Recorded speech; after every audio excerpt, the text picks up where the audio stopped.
Baik, sebelumnya Om Swastiastu. Di sini kami dari kelompok 10 akan mempresentasikan tugas manajemen sumber daya manusia, yaitu dengan materi pemberhentian karyawan.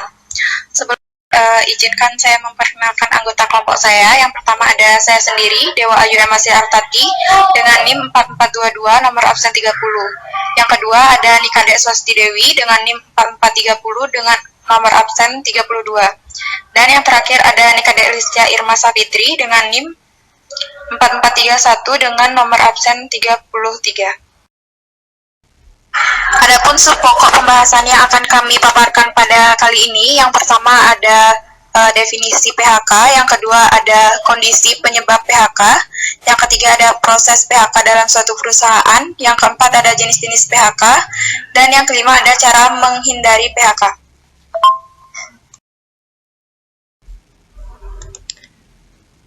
Baik, di sini teman saya akan mempresentasikan materi pertama, yaitu definisi PHK.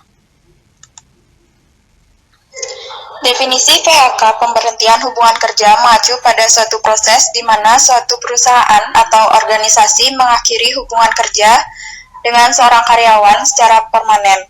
PHK dapat terjadi karena berbagai alasan, termasuk masalah keuangan, restrukturisasi perusahaan, perubahan kebijakan, atau kinerja karyawan yang tidak memenuhi harapan.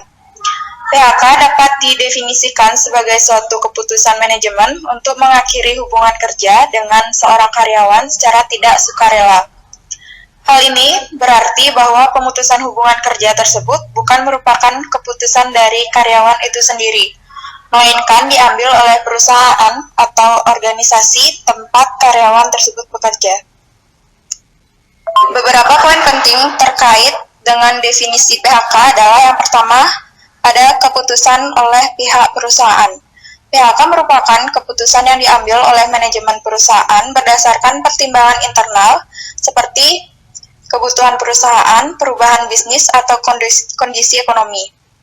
Pihak perusahaan memiliki wewenang untuk mengambil keputusan tersebut sesuai dengan hukum yang berlaku dan kebijakan internal perusahaan. Yang kedua, pengakhiran hubungan kerja. PHK mengakhiri hubungan kerja antara perusahaan dan karyawan secara permanen. Yang ketiga, tidak sukarela. PHK tidak bersifat sukarela atau disetujui oleh karyawan yang bersangkutan. Karyawan tidak memiliki kontrol atas keputusan tersebut dan seringkali mendapatkan pemberitahuan atau notifikasi dari perusahaan tentang pemberhentian tersebut. Baik, di sini saya akan melanjutkan materi yang kedua, yaitu kondisi penyebab PHK. PHK atau pemutusan hubungan kerja dapat terjadi dalam berbagai kondisi di sebuah perusahaan. Berikut adalah beberapa faktor umum yang dapat menyebabkan PHK. Yang pertama, ada perubahan ekonomi. Ketika perusahaan mengalami penurunan pendapatan atau menghadapi kondisi ekonomi yang sulit, mereka mungkin harus melakukan PHK untuk mengurangi biaya operasional. Penurunan permintaan pasar, perubahan kebijakan pemerintah, atau ketidakstabilan ekonomi global dapat menjadi faktor penyebab PHK. Yang kedua, ada restrukturisasi organisasi. Ketika perusahaan mengubah strategi bisnisnya, mereka mungkin perlu melakukan restrukturisasi organisasi. Ini dapat melibatkan penggabungan departemen, pengurangan lapisan manajemen, atau perubahan dalam tanggung jawab pekerjaan. Sebagai hasilnya, beberapa posisi pekerjaan mungkin tidak lagi diperlukan dan PHK dapat terjadi. Yang ketiga, ada perubahan teknologi. Kemajuan teknologi dapat mengubah cara bisnis dioperasikan. Jika perusahaan mengadopsi otomatisasi atau proses digitalisasi yang lebih efisien, ini dapat mengurangi kebutuhan akan tenaga kerja manusia. Dalam kasus seperti itu, PHK mungkin diperlukan untuk menyesuaikan diri dengan perubahan tersebut. Yang keempat ada merger atau akuisisi. Ketika dua perusahaan bergabung atau satu perusahaan mengakuisisi yang lain, sering kali terjadi duplikasi peran dan fungsi pekerjaan. Untuk menghindari tumpang tindih dan efisiensi yang lebih baik, perusahaan dapat melakukan PHK untuk mengurangi jumlah karyawan. Yang kelima, ada kinerja karyawan yang buruk. PHK dapat terjadi ketika karyawan tidak memenuhi standar kinerja yang ditetapkan oleh perusahaan. Jika karyawan tidak dapat meningkatkan kinerjanya melalui pelatihan atau pembinaan, perusahaan dapat memutuskan untuk mengakhiri hubungan kerja. Dan yang keenam, ada perubahan kebijakan atau regulasi. Perubahan dalam kebijakan pemerintah atau regulasi industri tertentu dapat mempengaruhi perusahaan. Jika perusahaan menghadapi persyaratan baru yang sulit atau biaya tambahan yang signifikan, proses mungkin harus melakukan PHK untuk tetap beroperasi secara efisiensi. Proses PHK, pemutusan hubungan kerja atau PHK adalah pengakhiran hubungan kerja antara perusahaan dan karyawan. PHK dapat terjadi karena berbagai alasan seperti pengurangan tenaga kerja, penutupan usaha, atau kinerja buruk karyawan.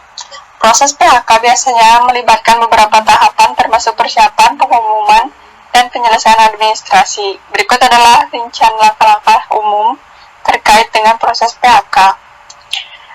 Yang pertama, persiapan, meliputi A. Evaluasi alasan PHK, B. Konsultasi hukum. Yang kedua, pengumuman PHK meliputi A. Komunikasi internal, B. Konsultasi individu. Ketiga, penyelesaian administrasi meliputi A. Pelunasan hak-hak karyawan, B. Pembatalan kontrak dan administrasi. 4. Dukungan dan bimbingan meliputi pemagangan karyawan, B. Program pelulusan hubungan kerja. Baik, materi yang keempat, ada jenis-jenis PHK. Ada beberapa macam atau bentuk pemberhentian pegawai di antaranya. Yang pertama yaitu pemberhentian pegawai menurut sifat pemutusan hubungannya menurut Siswanto Sastrohadiwiryo dalam bukunya yang berjudul Manajemen Tenaga Kerja Indonesia. Berdasarkan sifatnya, pemutusan hubungan kerja dapat dibedakan menjadi yang pertama, pemutusan hubungan kerja secara hormat.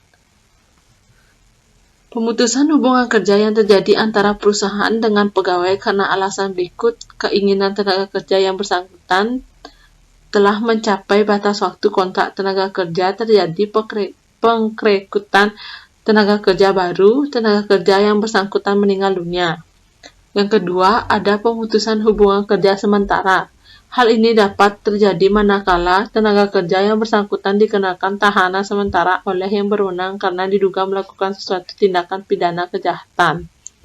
Yang ketiga, ada pemutusan hubungan kerja dengan tidak hormat. Pemutusan hubungan kerja ini dikatakan pemutusan hubungan kerja tanpa kompromi. Pemutusan hubungan kerja dengan tidak hormat secara paksa harus dilakukan oleh manajemen karena hal-hal berikut: tenaga kerja yang bersangkutan melanggar kerja serta janji yang telah disepakati pada saat mengadakan ikatan kerja bersama, bertindak dan berperilaku yang merugikan perusahaan baik dalam jumlah besar maupun kecil, tenaga kerja yang bersangkutan dinyatakan melakukan tindakan pidana kemangkiran atau yang terus dilakukan dan telah diperingatkan beberapa kali oleh manajemen.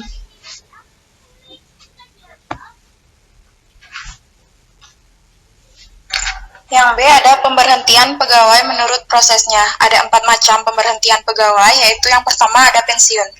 Adalah pemberhentian dengan hormat oleh pihak perusahaan terhadap pegawai yang usianya telah lanjut dan dianggap tidak lagi produktif atau setelah usia 56 tahun, kecuali tenaga pengajar dan instruktur dapat berusia 65 tahun.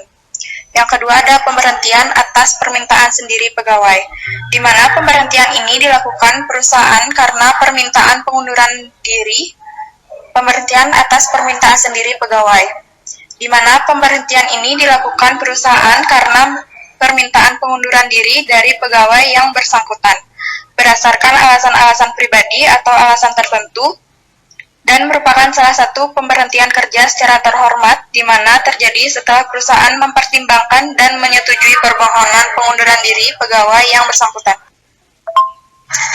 Yang keempat ada pemberhentian sementara, yaitu pemberhentian sementara yang dapat dilakukan perusahaan terhadap pegawainya dengan alasan tertentu, diantaranya adalah yang pertama, karena alasan kesulitan-kesulitan yang dihadapi perusahaan, yaitu pemberhentian oleh pihak perusahaan dalam jangka waktu tertentu yang disebabkan oleh kondisi perusahaan yang kurang menguntungkan atau menurunnya aktivitas usaha. Yang kedua, karena pelanggaran, penyelewengan, dan tindak pidana, yaitu pemberhentian sementara oleh pihak perusahaan terhadap pegawai yang melanggar disiplin, melakukan penyelewengan atau tindak pidana lainnya yang masih dalam batas wajar dan masih dapat diterima oleh perusahaan serta bukan merupakan tindakan pidana berat.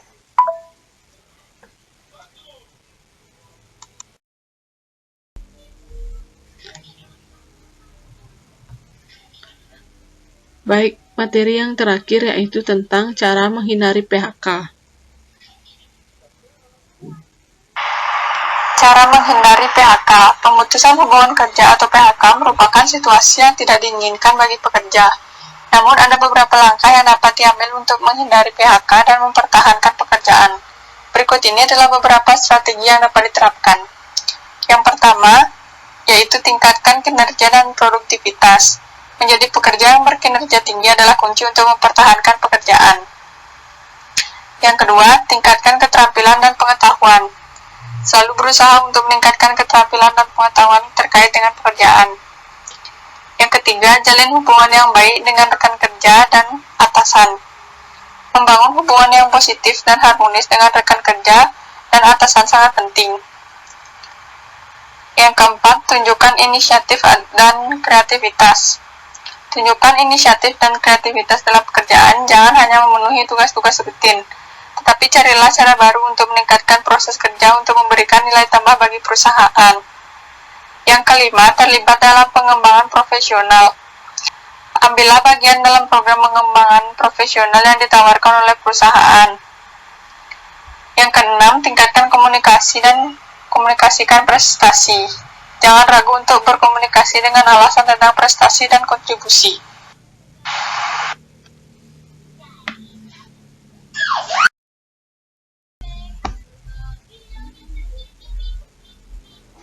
Baik, sekian presentasi dari kelompok kami. Kami tutup dengan para Santi Om, Santi, Santi, Santi Om.